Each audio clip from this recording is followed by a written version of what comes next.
Hi, my name is Tracy Rada. I was born in Wichita, Kansas, basically raised in Derby, Kansas, but came back to Wichita. I'm a graduate of Wichita State University with a bachelor's in elementary education. And I have been teaching at Holy Cross Lutheran Church and School for 23 years, ever since I got out of college. While there, I've taught the middle school choir for 2 years. I taught second grade for 2 years, and I've taught third grade for many, many years. This last year, I shifted a little bit and I'm only teaching third grade in the morning, teaching math, social studies, and religion. And then the afternoon, I'm teaching computer and technology to students from pre-kindergarten through 8th grade. My master's that I'm working on currently is in instructional technology. My family is a family of 4. We will be married 26 years this August. My daughter is 22 years old and our son is 21 years old.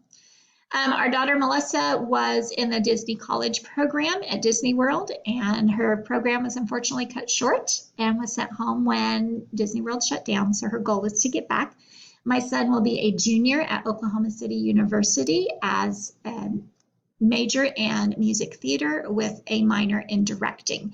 And you can see him in the performance down here at the bottom. He's in the middle with his mouth wide open and singing.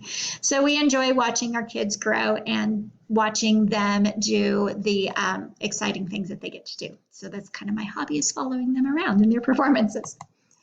Our readings were over several sections, and the first one was on mindsets. A leader's set of assumptions, methods, or notations that the person has and which shape many of his or her beliefs and actions.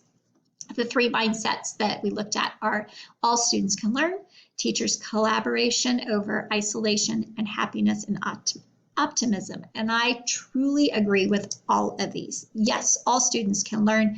We do need to collaborate with teachers instead of being our own isolated little selves. And we do need to spread that happiness and be optimistic all around.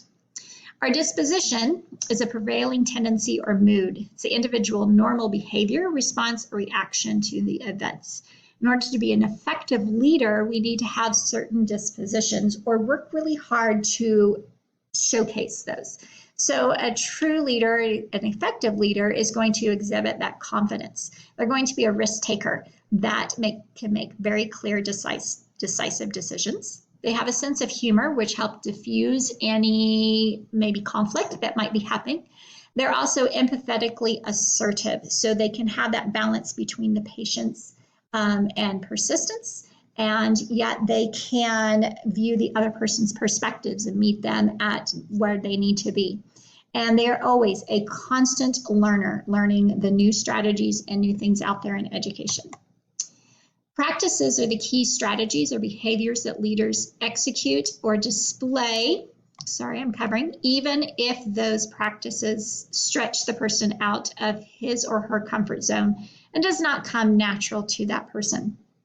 So these 3 practices are focus and prioritizing, examining feedback and data, and your emotional intelligence is being that motivator and inspiring others to go for the same goals and be successful. Principles of ethical leadership. A strong scaffold for administrators or any leaders who seek guidance on how to implement ethical practice in their schools.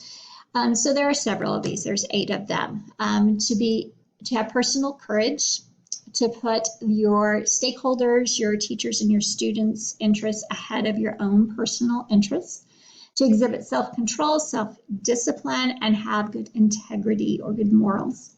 To have task and employee centeredness, to remember that you are the leader for them and you are helping them be successful. So keep them at the center. 5, recognizing talent. Look at your staff, look at your students, praise those with any talents, but praise them with talents and use those talents to help be effective leaders within the school as well, so that you're not the only one doing it. Be collaborative, work as a team. 6, requiring high ethics from everyone. 7, sensitivity and understanding. Realize that not everyone is as gung-ho and courageous as you are. There may be anxieties, and being sensitive to that and still being able to inspire and motivate those individuals. And be inclusive. Make sure that you are including everyone in the tasks that you are implementing. As looking at these, I realized there are some things that I needed to work on to be a more effective leader. First one is the mindset, teacher collaboration. We are a very small school, one section, one third grade, one fourth grade. So we don't have a lot of opportunity to collaborate with people of our own topics or own subjects. So we have to work really hard at collaborating outside of our building and finding ways of doing that. And so this is a constant struggle for me and our other teachers. Disposition, risk taker, and decisive. I am neither one of those. Never have been. I just kind of like to fly under the radar. But in my new position, I do need to be more of a risk taker, and I need to make quick, decisive decisions sometimes, or even just decisions about our curriculum for the computer labs. So I really need to work on those skills. The next one is examining feedback and data to gather the correct data and be able to evaluate those on what works best for the computer curriculum that we are developing, and making sure that the data I'm collecting is worthwhile. It's not just random information, but really ask quality questions to get the right feedback. And then the last one is sensitivity and understanding. Since I'm working with a wide range of students, being able to see that any grade level is going to have a different level of understanding and sensitivity towards the activities and the things that I'm asking them to do. So to be aware of those and cautious and respect those.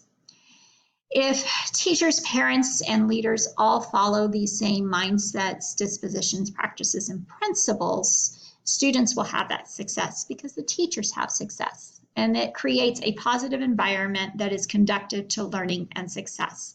Because we set those high standards, everything else will fall into place. So I thank you for listening, and I look forward to working with you all in this course.